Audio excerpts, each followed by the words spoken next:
All right, everybody. Adam back with another episode of the Bowhunter Chronicles podcast. And surprisingly, today I have John Boersma in the studio. We got a couple times here in a row, so it's uh it's getting to be Hold a on, thing. you're gonna have to start saying Adam and John. I mean I've had 2 years saying just Adam here, so I'm You working hurt my into it. feelings. I gotta walk before I can run here. But we're back with our good friend Derek Bradis from Latitude Outdoors, and so John, in your big long giant hiatus, have you at least been following along with like our friends over at Latitude and what they're doing? So have you been watching the Grit series at all? I've seen a couple, uh, but not. I mean, What's I he didn't even. I doing didn't there, even hardly Derek? have TV. So So um, It's all right. so for the rest of the world who hasn't been sitting under a rock, or maybe John is like the target audience of this podcast, the Grit series, I think, I don't know. I guess Derek, what has your feedback been on Grit, and like what's your role with that with Latitude? The feedback's been really good. It's been great. Just because when we started the first season, we didn't really know what we were doing with it. It was kind of just they needed a guy to film a hunting show that we didn't know we had no idea. We had no idea what we were doing. I remember the first day I showed up my first camp, but then Alex gave me a box full of all this camera stuff that he used before I got there and just said, "Here, do whatever you need with it." And that was it. And we just kind of filmed that on a whim. We had no idea who was going to edit it. This is before we even hired Aaron, so we had no idea who was going to edit the first season. Nothing. We're going to have you go here with this guy in the tree when he's hunting, and you go with this guy when he's hunting, and just film it. So that was it. And then after the first year, we kind of seen, okay, we got something here. And then we brought Aaron on, and then we kind of went into this season with a plan, or for the second season, we went into that season for a plan, and so far so good. It's turned out pretty good. So feedback's been great.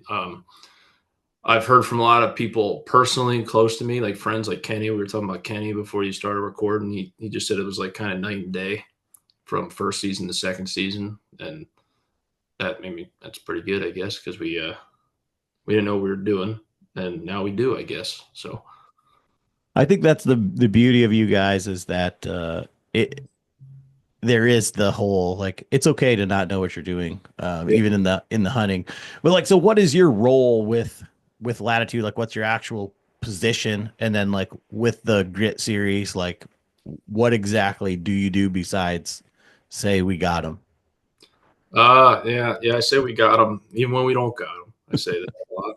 Um, I'm the creative director at Latitude, so I film most of the Grit with Al, and then when I'm not with Al, if I can get in the tree with Corey, sometimes I was happy to get in the tree with him for a couple days locally here, and then I edit some of the season one was all Aaron, and it's kind of a three-headed dragon. Honestly, it's the first season, it was me, Aaron, and Alex, kind of just breaking down the episodes, putting them together, and putting them out, and then this season, me and Aaron kind of tag team the episodes. He did some episodes, and I did some, and just kind of split it up that way because we pretty busy.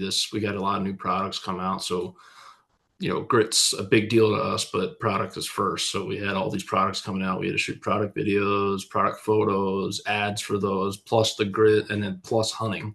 We're making these videos this past season while we're hunting. Like it was getting made in real time while we were hunting. So it was a little bit of a challenge, but we bared down. We got it, and it turned out really well. And going into this season for season 3 at Grit, we're going to start editing them here probably in February. So we'll be having a lot of time on our hands next fall to be able to enjoy hunting and not have to worry about editing videos in between when we get home from a hunt at night, staying up late, trying to game plan the next video. So that's kind of my role, I guess.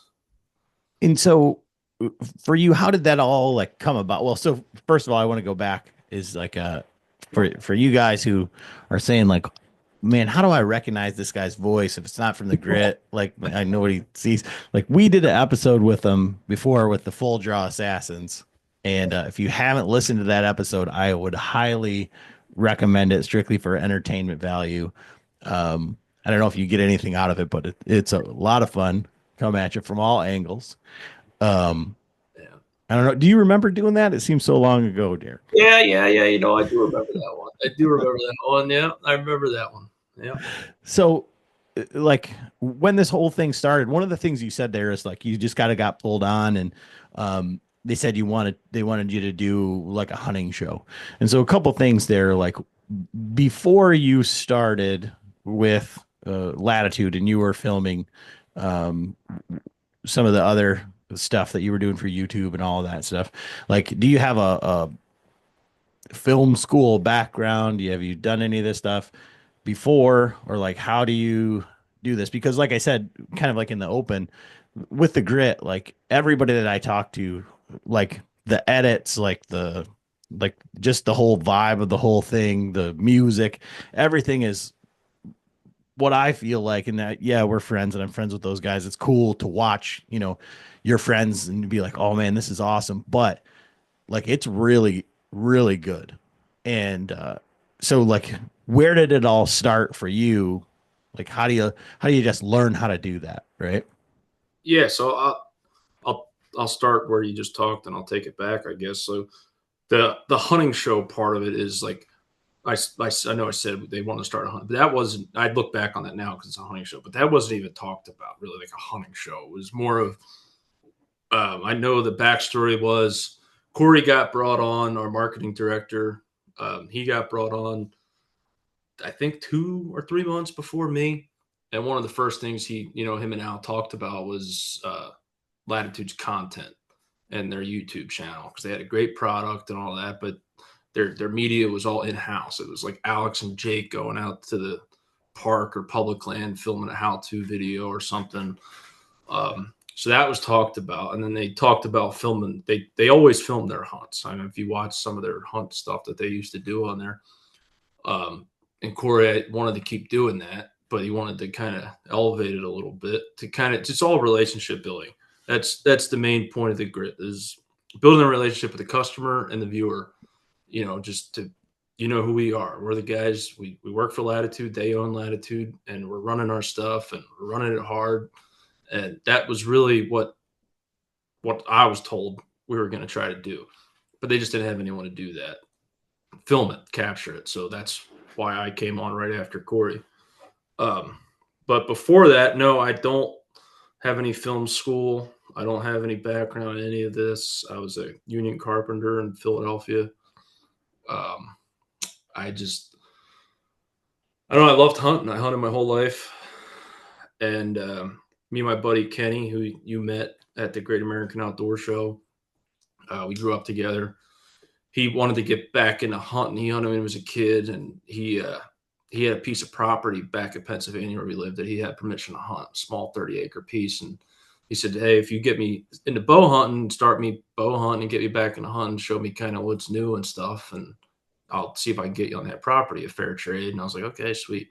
So we started doing that, and then my wife actually bought a camera from her job, like the digital camera that shot video, and she never used it. And I was like, I'm going to take that hunting with us one time. And we took it out, and I was able to film him shoot his first deer with a bow with his doe on the ground. And it was amazing. It was like the coolest thing ever. Edited on my phone at the bar. We went to the bar afterwards, had this little editing software I downloaded while we were at the bar, just put it together on there real quick and shoot his doe. And just see how happy he was to like rewatching that, because I never had that. I played back my first deer when I was younger, and I just thought that was the coolest thing. And then it kind of just kept going from there, like snowballing. Like, this is awesome. I'm going to try to film my own hunts and all that. And then the main thing that really happened for me was COVID hit, and I was a union carpenter. So we were in the city. So we were out of work. Like, I mean, we just were out of work. I couldn't go into work for months, almost a year.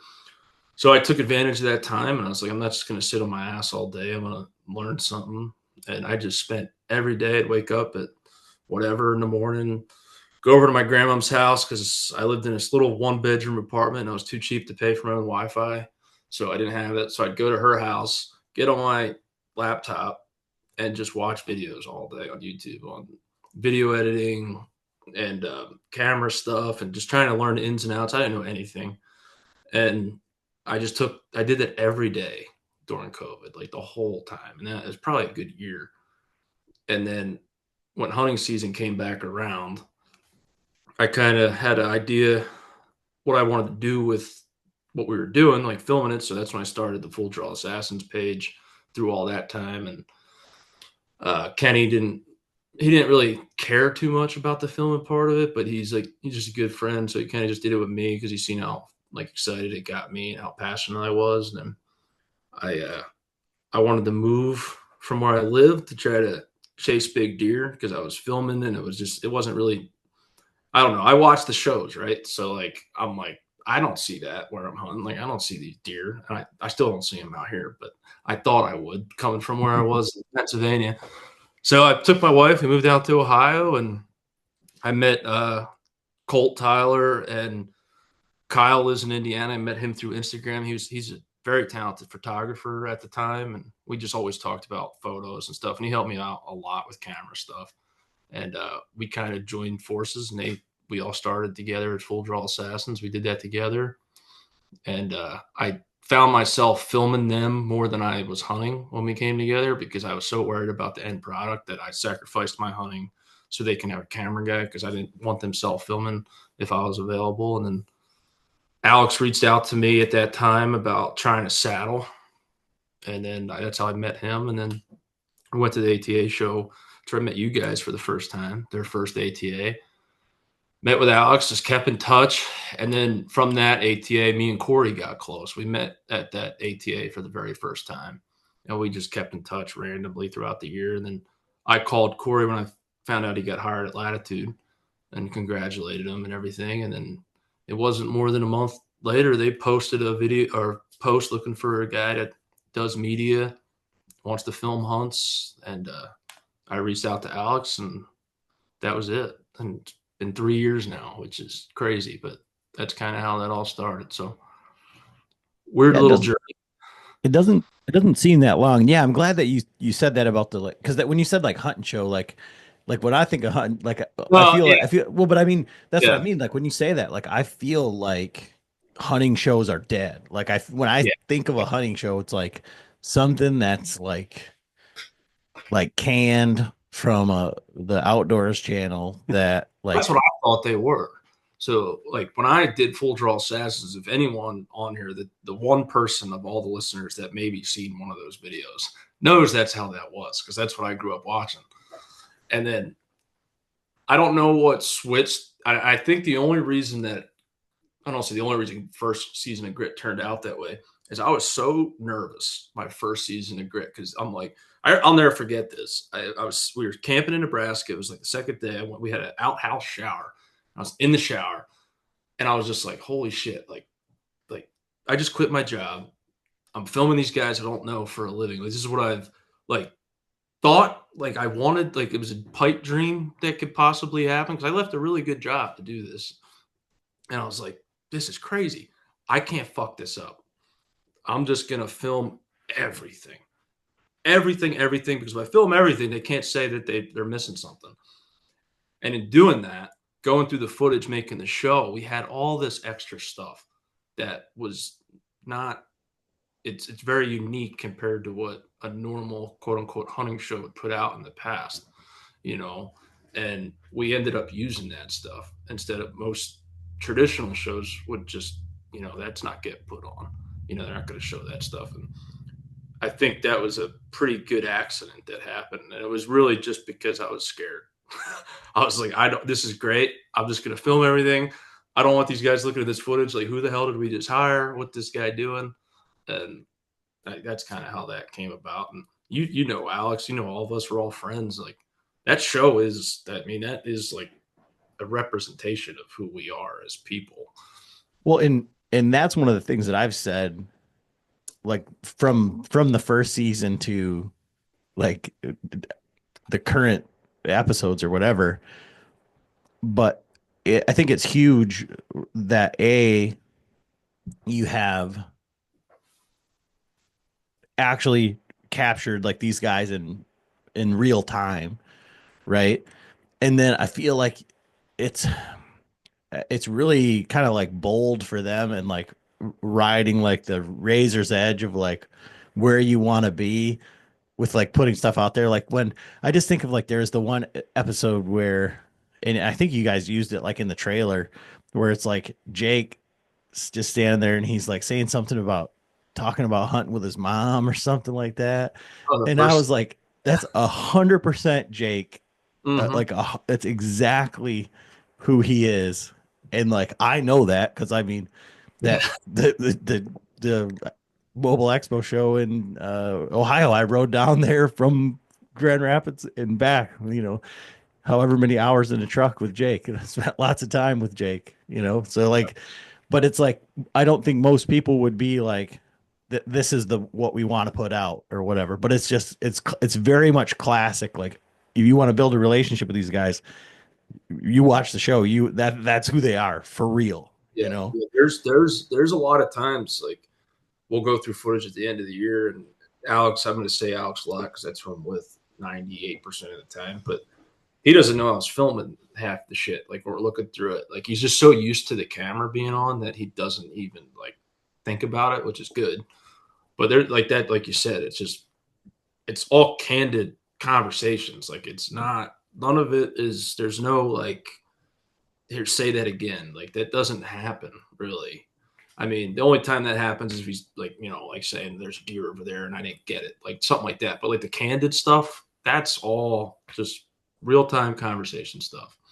And like you said about Jake, I mean, that's pure Jake. I mean, you're talking about season one, right? When Yeah, yeah. I filmed that, so I was we were in Nebraska. He's like, I don't understand. My mom always hates when the hunters are whispering when they're hunting. He said, "Well, mom, the deer are gonna hear us. We gotta whisper."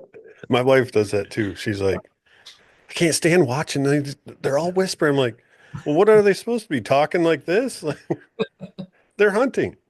Yeah, But I mean, that's 100% like Jake Metallic. That if you want to like just have a conversation with him, that's where he lives is right in that mind space, And so after that first season in doing that, like, how did you? I mean, what were there any markers or anything that you were trying to hit to say like that style worked? I mean, because the we've established that a traditional hunting show is like kind of dead. Everybody seems to want to be like the Heartland bow hunter because of like all the cinematic stuff. But then like when you go to the shows, and we were talking about shows before this, like everybody knows the hunting public, but they probably couldn't pick any of the personalities from the Heartland bow hunter off the screen. And it's because it's a little bit more real, a little bit more gritty.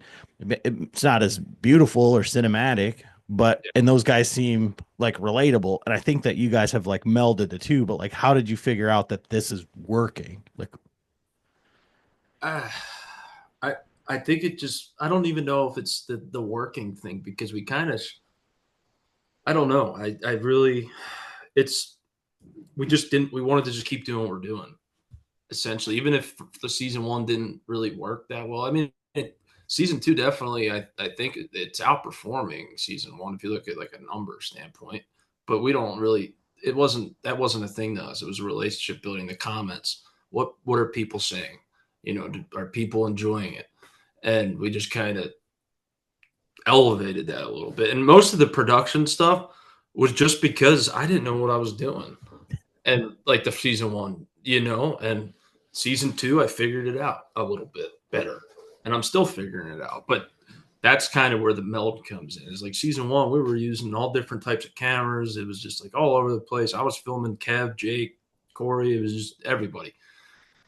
And then season two came around and we just were like, okay, well, we just keep being ourselves. Like if we did season one and people didn't like us being ourselves, I don't know what we would have did. We would have just kept doing it for fun, I guess. And but people liked it, so we're like, all right, well, let's just keep doing our thing, doing ourselves, and hunting more and filming more, and just see what happens. And it seems to be going well. We brought on DJ to hunt for us. Aaron did a couple hunts for us on there, and that was different too. Is the first season one was just Kevin, Jake, and Al, and then we started to bring our our circle of guys in and our friends who were around us that wanted to be on camera and go ahead, come on. So you had mentioned they're using a whole bunch of different cameras, and that was something that I wanted to ask you about. Just like it sounds like you kind of nerded out on that before you kind of got to this point, but like, what equipment? You said you were just using a digital camera from your wife. Like, were you into all the full frame color grading, like all this ridiculousness that's obviously happening on the grit? Like when No. that first day when they handed you the box of stuff. So I used my personal camera for Grit season one, which is a really nice camera. So at that point when I got hired, I did buy a Canon R6, which is it's a really nice camera. That was my personal camera. I used that for season one the whole time, just because they had a Sony. They had a couple Sonys I think that they used before I got there for like product stuff. And I just, instead of just going on there trying to learn a whole new camera, I just kept at that all year. And then we really didn't know what we were doing, because, and I keep saying that, it's embarrassing, but like we're just like, we're gonna shoot in log first season because and I'm like, I don't even know what that is. I do now, but I was like, I have no idea what that is. So like when we went into post production, you're using a Canon log, and then Corey's using when he's self filming, because Corey filmed a lot season one. He filmed Kev a lot. He filmed Jake, and he filmed Al a little bit. He's using S log, which is totally different color profile than the Canon. So when we go to edit it, that's why it looked good, but it didn't quite match as well as season two did, like cinematically with the colors and everything. But then season two and today now we're all Sonys. I just use Sonys. We're all on the same page there, and that definitely helped a lot. And we have Joey helps us out a lot. Joey's a freelancer that we use pretty much all fall. He's with Corey a lot now, and he's all Sony, but he's been great. We used him in season one too, actually. Yeah, hilarious young dude. Yeah, I met him in Ohio at the Jurassic Classic. If any of you guys know what that is, he was just a drunk kid in a parking lot, and I was drinking, and I had a Latitude hat. It was just actually like a month. Like I got hired, but I didn't start yet, and he was just like, "Yo, man, how you doing? I seen they were hiring you wear Latitude." I said, "Actually, I got the job there." And he's like, "Oh man," he's Joey. So like we're sitting there drinking and all this stuff. He's like, "Yeah, I'm a freelancer and all this, and then and I took his number down, and then when I got hired with Latitude, we needed another camera guy, and I was like, "Oh, I met this. It's the only camera guy I knew. I didn't know anybody." I called Joey, and now he's been with us ever since, filming us. Well, I think it was last year or whenever. I don't know. It was at one of the ATAs, I think. And See the little guy? no, Oh, no, you're thinking of Kyle, but Joey. We went to this Italian restaurant, and he's like, he's like didn't know what anything on the menu was. We're like, Joey, you know what lasagna is? And he's like, I don't even know how to say that. Listen, he's a mean potatoes guy. Mean that must have been potatoes this year. farmer. Oh, but he can look at any deer and tell you what the score is within like Yes, he 2 did. inches. Like Yeah, he's a very unique individual. He's a camera guy. He's a freelance videographer. He's an editor. He has his own little hunting YouTube show. He has his own podcast. He's a taxidermist, and he's a farmer. So, I mean, he's a jack of all trades. so with this like cast and crew and all this stuff, like you're hunting with a lot of people, and going back, and like I told Derek, and he's like, God, I have blah blah blah blah with the whitetail assassin stuff. Like yeah, I went back and like watched some of the stuff because I just wanted to see like if there was anything like was your first stuff like that good that they're like, oh, we got to have this guy, or like kind of how it all went down. And like I can see, I think in that video like that you were talking about, like the second one where you shot a doe in the leg or something, I think there's like a ozonics in the tree. Like I think that there's like, you got the full face paint and stuff. And then like fast forward to you and Alex in the front yard doing arts and crafts, trying to figure out a ground blind, like to sit in like 100 degrees in Nebraska or Wisconsin or wherever you were at the time.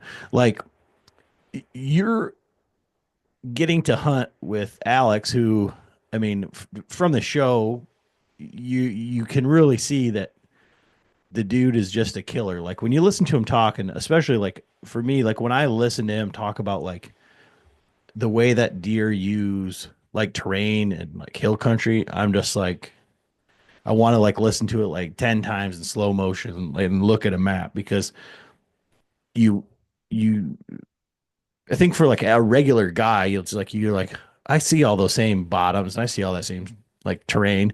And it's like, I never have a sit like that, or I'm never like right exactly on the X. Like, how the hell do you do that? And so going from, you know, Ozonics, muddy tree stand, Major League bow hunter type style Oh, yeah. to, complete chaos. Like, how has that affected your hunting or like the way that you like step in the woods when you do get to step in the woods like yourself? It's helped a lot. Um, I didn't get to hunt my first fall too much. And I didn't really hunt last year either. And that's more on me. I mean, I have time in between trips. I'm married. When I'm home for 5 days, I got to pick my battles. I'm home for 5 days, gone for 2 weeks, 5 days, another 2 weeks, or whatever it is. I like to spend time with her instead of going out in the woods, which this year I didn't do. I spent time with my wife, but I had a little more time. Our schedule for season 3 that we filmed was a little more planned. I would say planned out, but it was more strategy versus just be in the woods every day. It was more, we need to hunt these dates. These are the good dates, kind of utilize the time. So I had more time. And it was my first time I could really bow hunt and they actually had Joey come film me a couple times. So that was cool. Um, and it felt good. And I was able to use what I learned from, Alex and Jake Bush and even Corey, and just kind of put that into pieces. And it wasn't really actually while I was hunting. It was more of before I'm going out. I have a Rolodex of guys now that I could send a map and be like, what are you thinking here? What should I do? And I'm hunting a piece of private out here, and I'm asking, what should I do? What should I do? And I had, first time I hunted, I had one of my target bucks I was after, like 60 yards.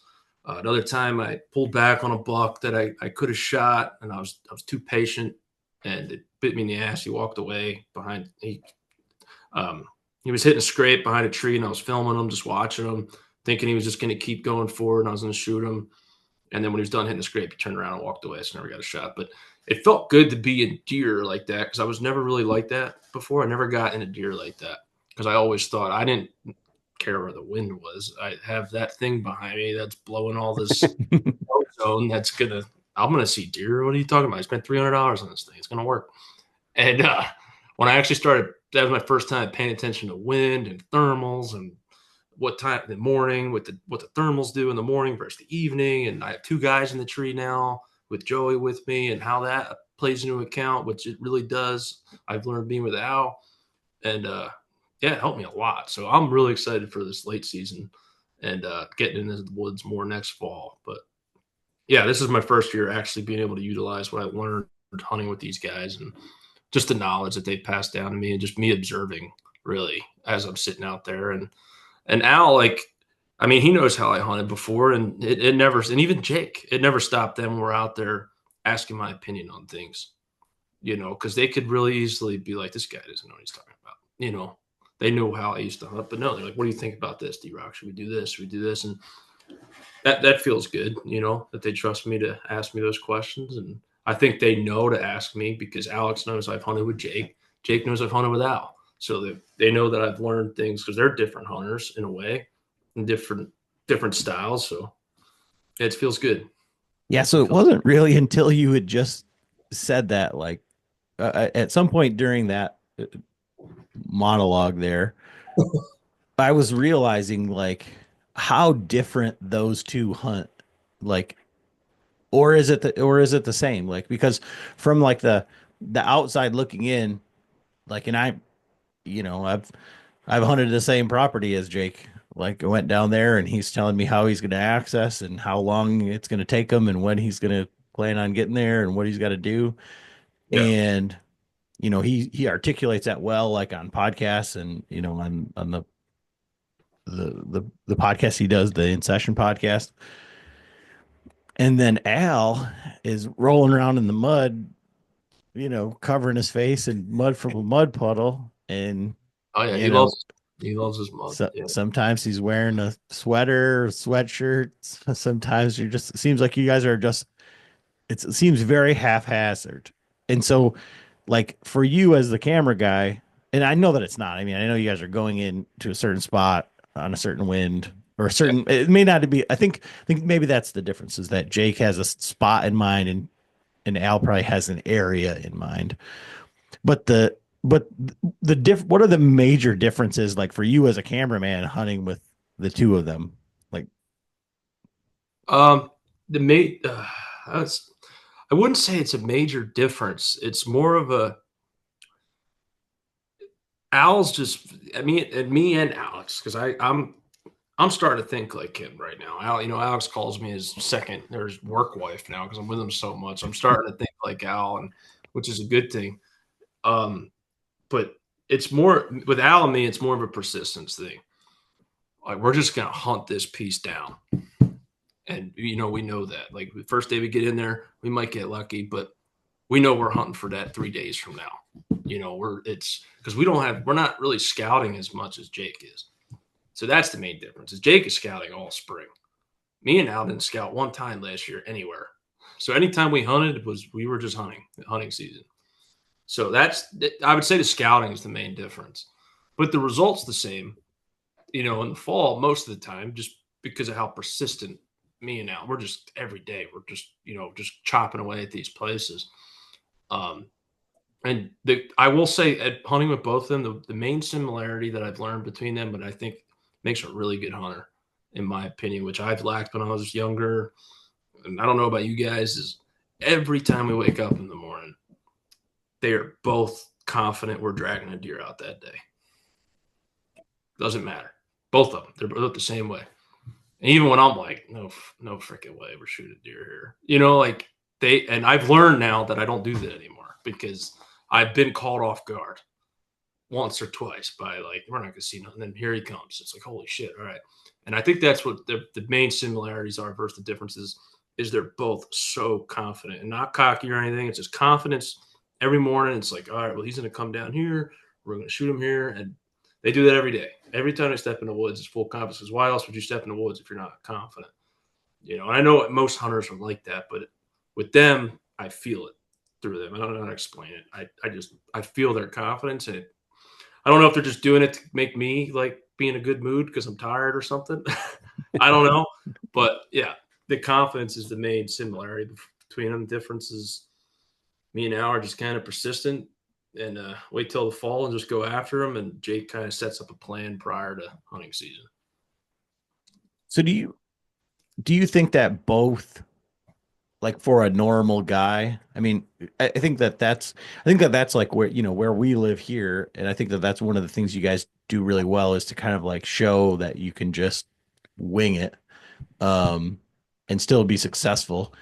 But do you think, and you're doing it with two guys in the tree, there's that whole other thing, right? So do you think that that's like what you guys do consistently? Because that's the thing that kills me is that, I mean, if you look at in that last 3 years, like just take Alex, for example, how many big deer he's killed in the last 3 years compared to like an average guy, right? And somewhat the deer that you guys don't shoot, right? Like, do you think that that's doable for the average guy, or is there like an additional amount of like tenacity or like things that you guys are doing? In average, like to kill as many deer as Al does. I don't know. It's just like I think you watch that kind of stuff and like we would say like, okay, well, I know that I can't be Lee and Tiffany, right? I can't be Mark and Terry Drury, But then you just see Al go out and do it over and over and Oh, over again. It seems like, and it's just like that almost doesn't seem attainable for a normal guy. But I oh, know how you guys are doing it. You know. well, so yeah, I mean that right there, that is what we're trying to show in the grid is that everything we do, you can't pull the "I'm not Lee and Tiffany" card on that because everything we're doing, anyone could do. We don't buy property, we don't own property. We have wives and families at home, and we are blessed to be able to hunt a little bit more in the fall and be able to travel more. But I mean, if you look at our out of state trips this year, really, we killed 2 deer. It's like if you have one trip with your buddies, you could do what we did. We're not doing anything special. There's no special ingredient. It's just persistence, waking up every morning, hunting every evening, and that you just keep going after it, keep grinding. That's pretty much it. I mean, that's why the grit. That's why we love the grit is the relationship building is to show that we're not special. We're just kicking the shit out of ourselves to show that if you kick the shit out of yourselves too, you could shoot some deer too, and that's So as you like move forward, right, and the pace that you guys go, and like you're saying, like just kicking the shit out of yourselves, like how long is this attainable for? yeah. I mean, well, this year, we kind of took a step back from season two, and we had this pretty good results. We kind of settled down on the being in the woods every day and traveling every week, and kind of just he drew Kansas this year, so that was a big thing for us. It's kind of working around a draw state. Um, and like the first year, the season two that you guys just watched was we were in Wisconsin. I mean, almost it felt like every week in Ohio, just grinding, grinding, grinding, grinding. We went to Wisconsin once this year, and then we killed on that trip. So it was the same result as last year, but less time in the woods, more time with the family, more time with the company, and it was very easy to do. We weren't too bad run down. It was very attainable to keep doing that, very sustainable. And then we also added a DJ in to help with us and hunt for us. And Aaron got behind the bow on camera, and Corey got a camera guy, and Kev and Jake got a little bit, and worked out good. Yeah, now that you say that, like you guys are gonna have a hell of a season next year because DJ killed like everything. Yeah. Yeah. So, like for you, the in the 3 years that you've been doing this, like what's been your favorite or most memorable hunt? That's tough. Um, that's really tough. Uh, Probably the first deer I killed in Nebraska because it's the first year I ever filmed on camera, like as a job, and it felt really cool. And it wasn't. It was probably one of the worst footages I've ever filmed. I didn't know what I was doing. He gave me his Sony that night. Never used one before. So that was pretty memorable. But the one I'll always remember is his Nebraska deer from last year. That was so awesome. That was a morning where I said, I don't think this is going to happen. And that's why in the video, I said to him, I said, I'd be lying if I thought that was going to happen now. And that was just a really good moment for us. It was, I don't know, that was really cool. We hunted very, very hard last year, and we killed in Wisconsin before that, but the deer wasn't all film. I was really distraught about it. I was really upset. So to be able to go to Nebraska a week later, shoot that big deer, and get it on film, and it was just everything was good. And then everything with his uncle, it turned out to be great. That his uncle was sick, and I don't know. It was cool. I don't know. It felt really good. It felt like That's one of the main hunts that I felt like I killed a deer too. Yeah, it's pretty interesting that you say that because like I did a haphazard filming job on the bear that I went on a bear hunt this year in Montana, and it Yeah. was two of us, at the end of the thing, and we come around the corner and there's a bear there, and he spotted it, and he's like, "Who's shooting?" And I'm like, "You shoot, I'll film it." And like I'm ranging it, I'm telling him ranges, we doing hand and arm signals, and like shoots it, rolls the bear. We gotta pack it out. We gotta do. I mean, it was like the only thing I didn't do. I felt like is pull a trigger, Yeah. and I don't feel like I didn't contribute or I didn't come home like everybody's like, "Did you get a bear?" And I'm like, "Well, we got a bear," Yeah. and I like Yep. I don't, I could give two shits if I had like that bear rug on my, I feel like I would have been taking it away from him just Yeah. as much as, Yeah. so it's cool to hear you say that because I think like sometimes, I think sometimes I feel like that too. Like I killed a bunch of deer this year, but I would have just as soon filmed John shooting one. And I was thinking about that. Like we went out in the infamous hunt where I tried to get John lost on a piece of property that he hated. And I'm sure, I guarantee you that him as the hunter thought there's no fucking way that this is going to happen this morning. And, For sure. like the wind got us, but we were right in the right spot. And he was at full draw on a buck. And, but I would just as soon be there. So when you say like that you felt like you killed an animal just as much, like do you find yourself wishing that you were able to hunt or do anything, or is where you're at right now like where you want to be?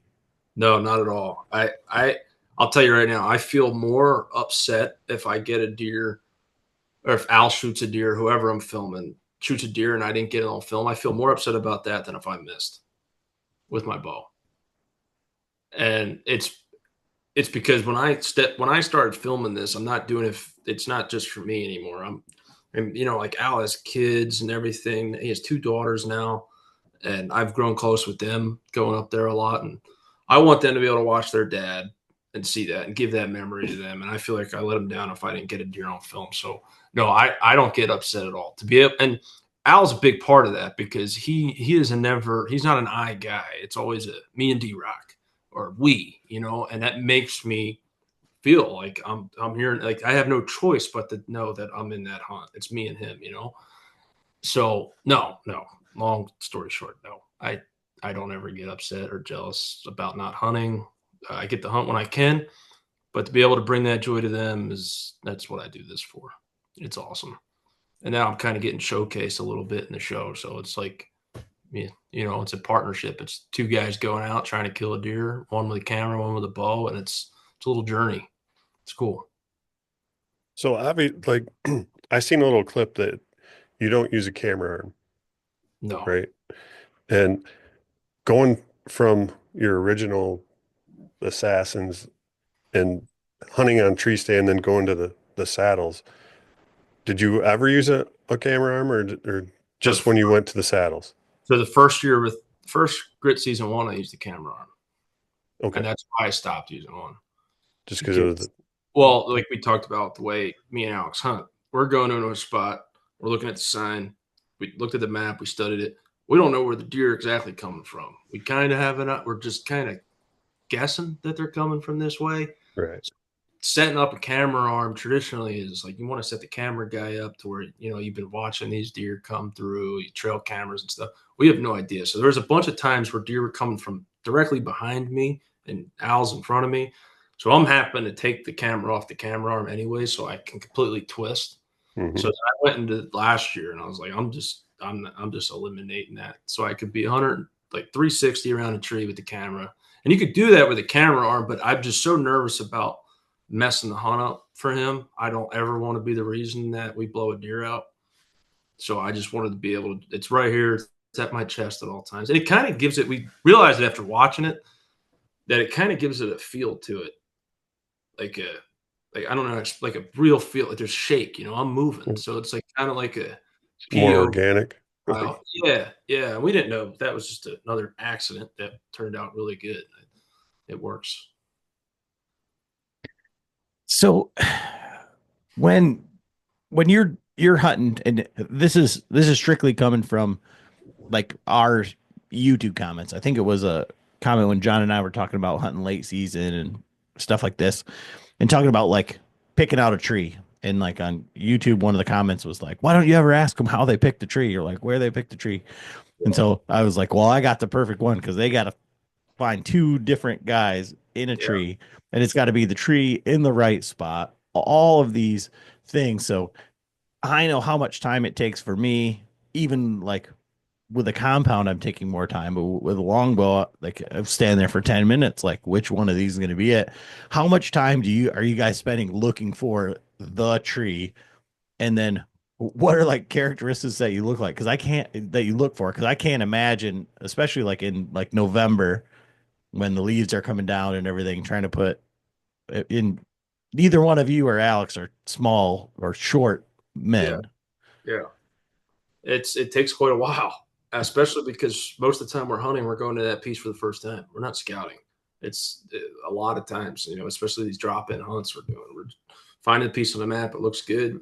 We got to get in there for the evening hunt or even in the morning when it's dark. And it takes a little time. And we kind of try to allot some extra time for that. So we'll try to get in a little bit earlier than you normally would just because we know we got to find a tree. And the main thing is cover. I mean, cover is the huge thing, but we've been hunting out west a little bit lately with the Nebraska and the Kansas where the trees aren't as, they're not as easy.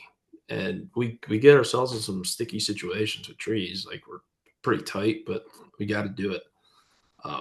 We've been off from where we needed to be a couple times just because the tree worked out good for us to have cover, but we were kind of off, where the deer were, and we'll move. I mean, in Wisconsin, I remember this year we hunted 3 trees in an hour. We get up, sit up, had cameras, everything set up, and we look over like I think we need to be in that one, and we're constantly just switching trees. But if Al was just by himself, I know he'd get that tree. He'd be there the whole time probably. So you mentioned that like got the cameras all set up. You're not using camera arms. So like what is your typical setup in the tree? Like how many cameras are you running? What are the cameras, etc.? So I run I got my camera on my neck, and then I got another Sony mirrorless on a secondary rig that I hang up in the tree on Alex, and then I have a GoPro on me. So that's the main angles. And the GoPro is a new thing that we started for season 2. And we back to what we talked about at the beginning of the podcast is the personality thing. We realized in season 1 there was so much dialogue between the hunter and the camera guy that we showed, but you never had the camera guy, so we thought it was kind of confusing because it's just this guy, this voice coming out, but no one knows who he is. So if we have a GoPro on the camera guy, you can kind of get that conversation like team hunt style, and that's kind of why we utilize that GoPro. But yeah, so 3 cameras in the tree, 2 are attached to the tree, and 1's on me that I'm holding. I don't envy you at all in that aspect. But I do like that kind of I was gonna give you shit. I was like waiting Go ahead. later. Well, no, because I was like, you can tell the ones that D-Rock edits because there's a lot of him. Um but no, I mean, I guess it makes sense now. And the fact is like, when like you think of like the Kansas hunt last year with David and Aaron, I mean, those two are legitimate hunting buddies. Yeah. And DJ had already killed, so I mean, you really do have that like team Yeah. hunt thing in there, and then like with you know maybe like to this point, like, and it's even coming up more now because I was gonna say like maybe Joey, is just like the freelance camera guy, but then I was thinking like Lane seemed like he was a big part of Corey's hunt this year too, and like these freelance guys aren't necessarily just like a cameraman that you picked off of the internet. I mean, these guys are killers in their own right who Yeah. you know can help make decisions on the hunt and all of these things where it's not just like a guy who did go to film school and he's Yeah. just like, well, we got to do this for the audio, could you say that again, maybe like you would get on a TV show, I don't know. Yeah. Yeah. But yeah, I was totally gonna bust your balls because it's like, hi. Hey, listen, I don't know the episodes. I literally sit there and try to not put myself in it. I'm the opposite. So, whatever. So I so one of the things I also did want to talk about, because as I was like looking through that stuff, year old videos and stuff, like there is a video of like your deer camp, and there's a really long history with that deer camp with the people that are there. I actually got to meet maybe one or more of the one of the old timers for sure, but I think maybe there was a couple of them there when I was at the PA show last year, and it's really cool. But there's always this like weird like disconnect where sometimes in that environment, like at my deer camp, I think if I were to like be filming everybody like buzzing around with a camera and all this stuff, they'd be like, "What the hell are you doing?" And then also there's the other side of that where this is what you're doing for a living, and like maybe the camera just feels like it's attached to you, but like, is there a point where you go up there to like get away from doing that now, Oh yeah, or the total reset for me because it's right after normally me and Al's last trip. So we got home from Kansas this year, and I was home for 2 days, and then I left again to go up to my Pennsylvania camp. It's total reset. Um, Kind of just hunt the way I grew up hunting. I bring my camera and film it, um, but it's more just kind of being present and enjoying it because, like you said, that guy you met, Sully, he's one of my best friends, and he's almost 80 years old. Like I don't know how long those guys are going to be around, so I just kind of enjoy it. And they bust my balls about like the filming and stuff, like you said. Like they think I can't even pull the camera up at camp anymore because it's so bad what they say. Like I can't use it. So, but they also really support me. Like they're so excited every year. Like the second day, like what'd you shoot this year? Where'd you film? Like what'd you film this year? Where'd you go? And that's so cool. I really enjoy that. yeah, it's funny because I always feel like that way. Like if I'm filming, like when I went up and hunted with Frank, like I was filming some of the stuff that he was doing. He was hunting on his own, I was hunting on my own, but like back at camp, I was filming some of the stuff, and like I think back to like some of the hunts, like where the one where he missed the buck twice, and all that stuff. But like exactly what you said for like Alex and his kids, like I think about that for Frank, like all the stories, all the podcasts and stuff like that, and so like, there's also that historical piece of like when those guys are gone to be able to flip that back on and be like, oh, just to be right back there again. You Yeah. know, I think it's a double-edged sword that, some of the older guys for sure, they don't they never had that, Yeah. Well, like maybe the 8 millimeter or something. that's why I think I fell in love with filming, and it took me till I started doing it professionally to realize that is I always used to be that guy at the camp when I was younger, sitting on the couch listening to those old guys tell the same stories, and like the other guys were like, oh, fucking Sully's talking again. I heard his story 1,000 times, but I want to hear it for the 1,000th time. I love hearing it, and I to be able to my youth to show to be able to capture that for Alex and us and what we're doing to watch when we're older guys is, I mean, that's awesome. Because I know those guys would have loved to have that on film back in the '70s and stuff. Like, yeah, they would have loved it. So for me to be able to do that for us is great. I love it. I want to be able to be that guy that to telling a story to a younger hunter, just be like, here, look at this. This is what this is what we were doing, and that's what it's all about for me. It's just building that tradition and building a memory bank. So your deer camp, like you were saying earlier, as far as like you were 3 hours from the nearest city or something like that. Like when you go to like, because I know like it's becoming a tradition. Like I got away from our deer camp and have gone back now with the kids, and it's like the greatest thing ever. And it's because we're away from everything. There's still an outhouse. I mean, we have like water, we have a shower, but we have an outhouse, and we got nothing. We were very remote. No Wi-Fi? I bought Starlink Oh, that's for up there. Well, because I can't even make a phone call.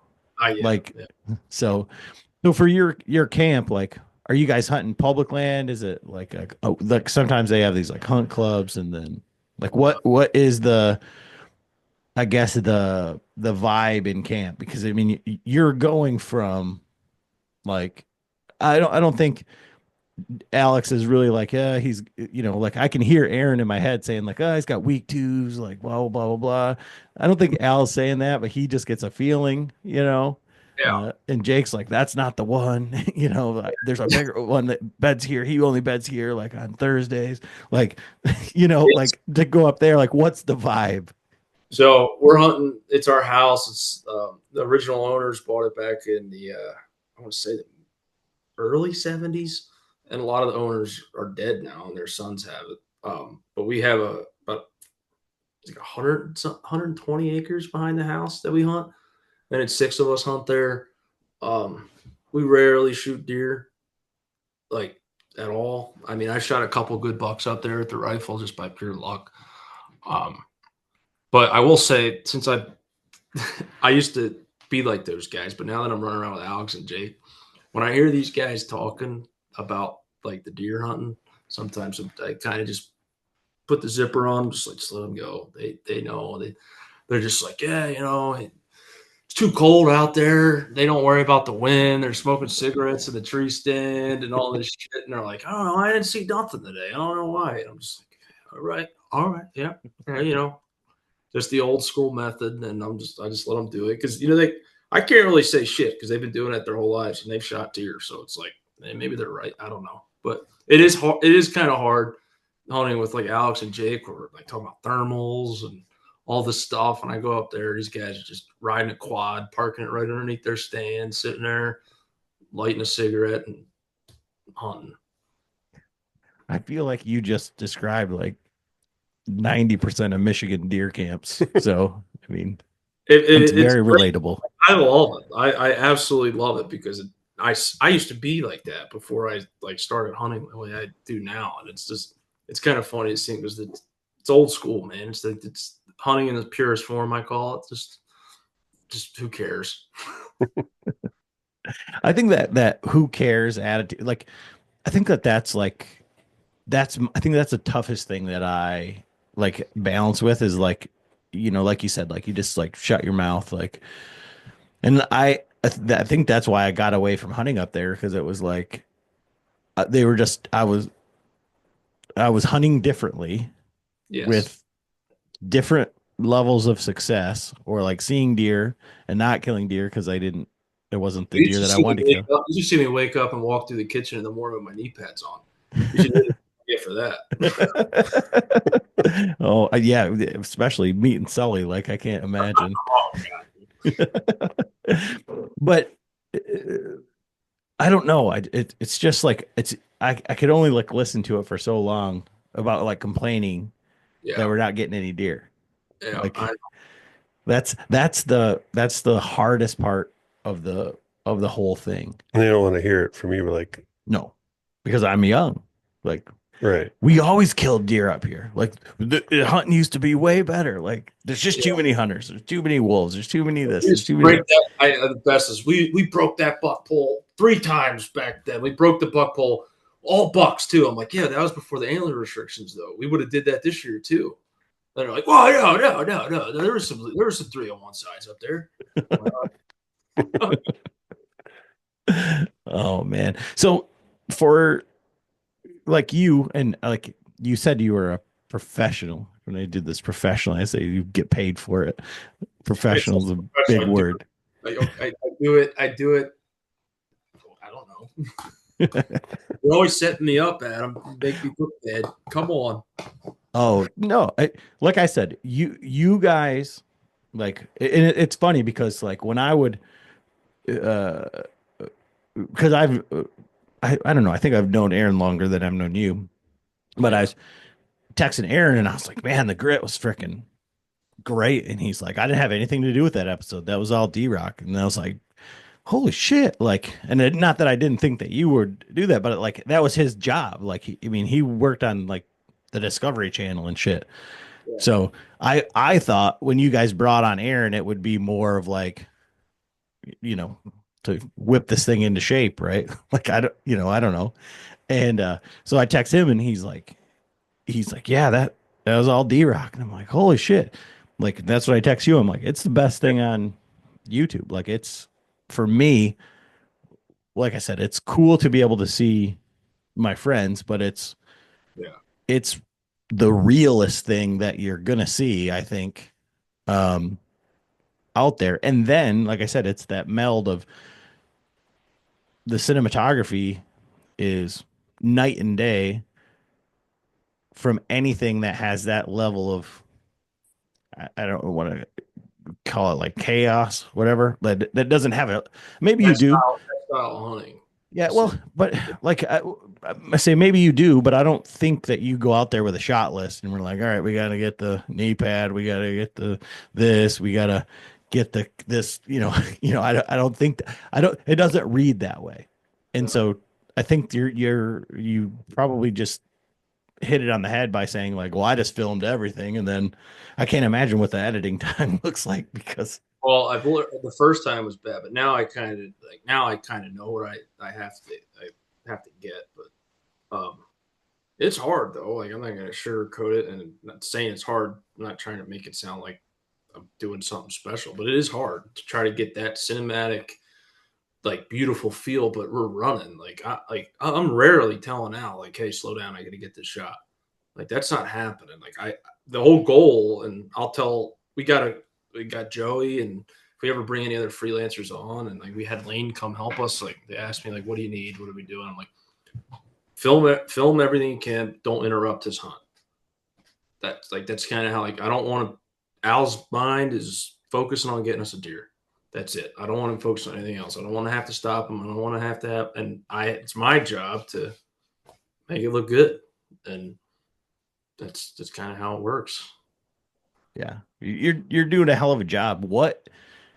What's up next? Like what can we expect from like Latitude, the Grit, you in particular? Um, well, season 3 next year is going to come out, and uh, you're gonna see Alex self film a deer getting killed because I wasn't in the tree with him. So that's going to be interesting. His Kansas buck did a great job. Um, but yeah, it just more of the same, and just keep pushing, keep doubling down on what we're doing, and having fun, and staying to ourselves, and that's it. I mean, we had a good season this year. We had a great year. I mean, Corey shot a buck of a lifetime, and I was just happy to be able to be there with him and be able to go help him get that deer out of there and capture the recovery with him. And Alex, because me and Alex had a rough time in Kansas in the early season. I don't think we seen a deer. So for him to pick us up like that and towards the end of the trip was awesome. I'll never forget that week. And me and Alex grinded like we did the second season, and we're able to get 2 deer down. So it was good. So have we concluded the second season of Grit? Is there no more episodes or where are we at with that? So we're kind of taking a pause right now. We're thinking about doing an end of year recap episode where it's going to be the whole season into one big video. Um, we're just kind of figuring out how we want to do that and when we want to release that right now. If we do it, we're not 100% sold on that yet. Yeah, I don't know. I think I would be like the typical like your typical end user, and maybe I'm not paying attention closely enough. But I think if I were to have any sort of critique, and I mean I guess you're doing like an amazing job with it because like I'm definitely left wanting more. Like I'm telling you, like on Monday, like when there was an episode, I was like, what the fuck? Like where's That was the next? season 1. That was our big thing for season 1. The videos were too short. And that's why we went in season 2, where the footage did the story for us. Like we didn't trim really anything. It kind of was just when it ended, it ended. And that's kind of last year. The first year was like everything was at like the 12-minute mark or like the 13-minute mark. This year they're kind of all over the place, Well, depending on the hunt. but I mean, not the episodes. The episodes are great, but that there wasn't another episode and that there wasn't anything saying, hey, there's not going to be an episode on Monday. I was like, it wasn't like the season finale. I was like, where the fuck? Like, what's going on? Yeah. And like I said, I think that you're doing something right. But I was like, come on, didn't they kill any more deer? Like, where? This is the only thing that I want to watch on YouTube like regularly, like I'm looking forward to, and there's no more. So that's Yeah. what I was asking. Yeah, there might be a season recap coming here soon. We just got a game plan how we want to structure that. All right. Any teasers for season 3? I mean, other than the cell film buck? The cell film buck by Alex, because I was bedridden. But other than that, That's all you got? Nothing. Huh? How many deer got killed? And well, Corey killed 2. Alex killed 2. DJ killed, what did he kill? 4, 3? Or he killed 3.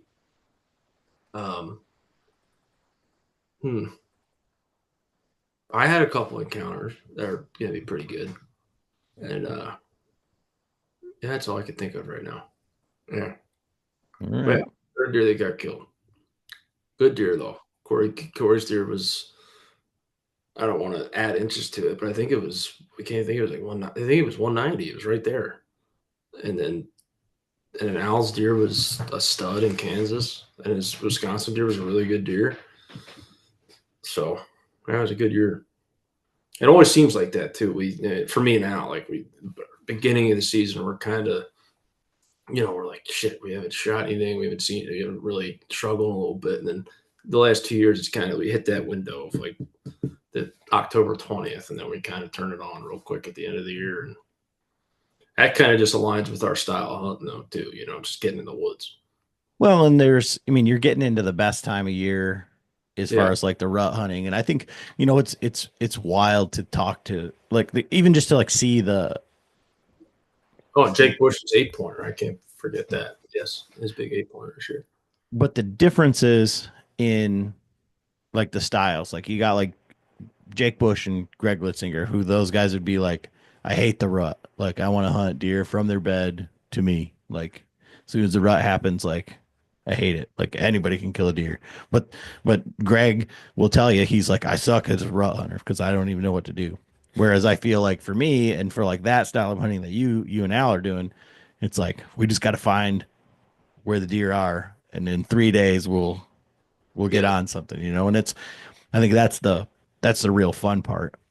Well, filming the rut sucks. I'll tell you that. Well, I love that.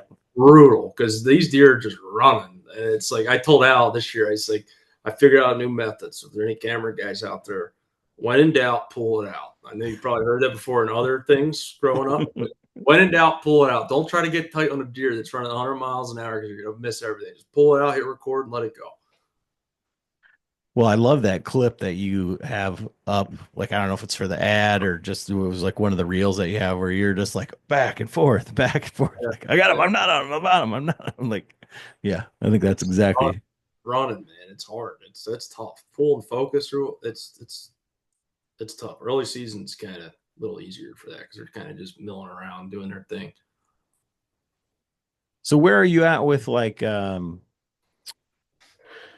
production? We're coming into ATA and all that stuff. You got any hints on new products? Are we going to expect to see a tree stand? Like, where are they at? Come on, give us something. Nobody's listening. It's just us. Yeah, it's true. Yeah, the best thing I can give you is that Latitude will be at ATA this year. That's all I can give you. I'll give you that. We're gonna be there. We'll be there. We'll be there. So come on by, get your videos out, and say hello. Awesome. Well, where can people follow along with all this, or if they got questions about S-Log and log and all these things? So where do they reach out to you? I mean, reach out to me if you have any video stuff. My Instagram handle is DRockCreate, Derek Bradis. I get a lot of messages about like camera stuff, like on the I can't think of the word I'm looking for. Yeah, all the camera stuff. Reach out and I will answer you and I'll talk to you, help you out, whatever you need. I think it's great. Anyone wants to pick up a camera, whether you're doing it for yourself or you want to do it professionally or you just want to hang out with your buddies and film some deer, I'll be able to try to help you the best I can. But for any Latitude, just Latitude Outdoors YouTube channel. Check out the Grit, the Method Podcast and Session Podcast, and that's Latitude Instagram and Facebook. That's about it. Awesome. Well, appreciate it, man. Not as spicy as the last one, but it was good. I mean, we could spice it up. What do you want to talk about? When was the last time you got pepper sprayed? January 2020, I think, or 2022, whatever that was. Yeah. All right, man. Thanks. Appreciate it, boys.